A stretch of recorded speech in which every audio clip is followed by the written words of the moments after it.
do have a story for y'all, and it's again another story of somebody touching my hair, right? And this is worse than the first time.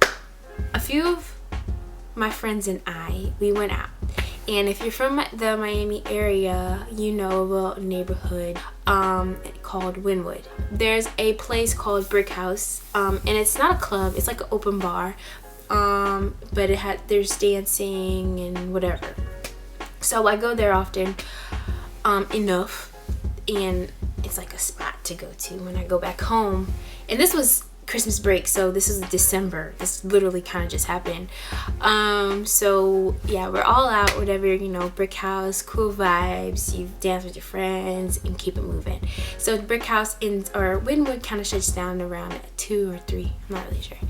So cool, the music stops playing, you know, whatever, and then we're all leaving, and you know, not that it's a club, but when you leave the club, like, leaving the club is every man's opportunity to talk to anything and everything that like moves with the wind.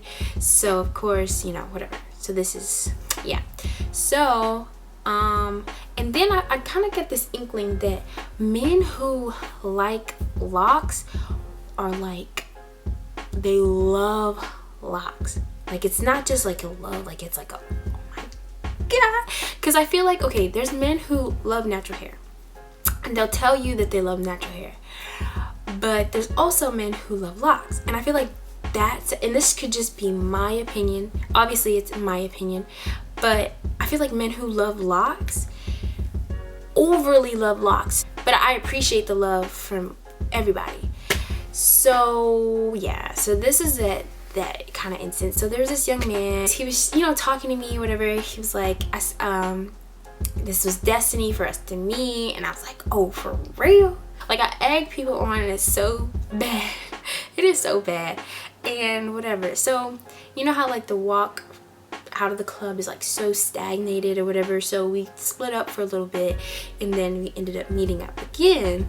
And then he was like, I just love your locks, you're so beautiful, da da da. And then now that I reflect back on it, it's like everything that happened after that was like in slow motion. So like his hand, again, his hand came up. So I'm here and he's, let me see if I'm here and he's here, and his hand comes up and is like in my hair. So if you were standing in front of me at this moment in time, you would have saw the back of my locks on the top of my head. And it wasn't anything I was doing, it was all the young man's doing. And his entire hand, like the crevices of his fingers, were in my locks. At that moment, like when things happen to me, they just happen, and I'm just like left to go home and reflect on the event. But that was wild. Like, he was like, yeah, I love your locks, and I was like, I just had to really recollect my entire soul, because it left my body and then it came back. And in that exchange, I was just like, thank you. But you know, I couldn't react. I'm not a reactive person. It's so bad. I really wish I was, because I could have just popped them in his mouth. Whew, I'm sweating a little bit thinking about it. Okay, anyways, that's that story. You know, we just went our separate ways, and yeah.